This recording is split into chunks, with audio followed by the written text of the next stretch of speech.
你稍後請收睇短片《動科學》。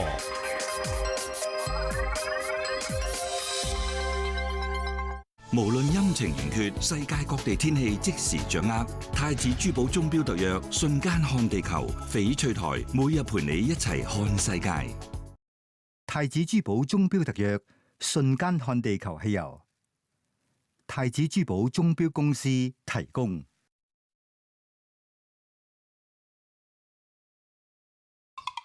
廢物度度都有，喺垃圾桶裏面會揾到玻璃、塑膠、紙張、石子同一大紮其他嘢。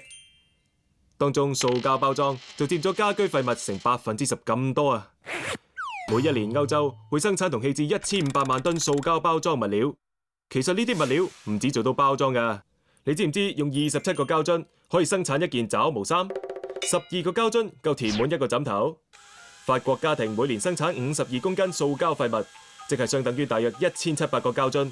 換言之，每個法國家庭每年可以生產成63件爪毛衫，或者43個枕頭。好在某啲塑膠包裝物料可以用嚟生產能源，或者循環再用，但係咁樣都唔可以處理晒所有廢料。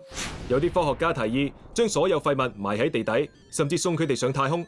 不過一般人就有唔同嘅睇法，佢哋想簡單啲，靠改變日常習慣嚟減少廢物。由而家至2050年，全球對肉類嘅需求將會增加73個百分比。肉類需求急劇上升，將會帶嚟數之不盡嘅生態問題，因為生產肉類會消耗好多唔同嘅天然資源。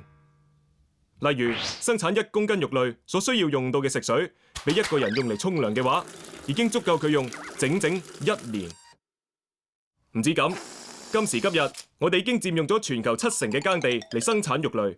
而且仲會排放出大量嘅二氧化碳。由生產肉類改為生產昆蟲，就可以解決到一部分問題。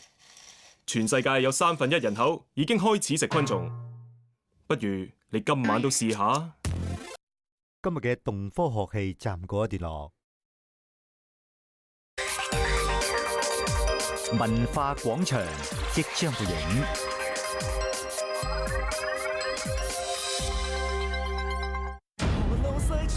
香港的朋友们，大家好，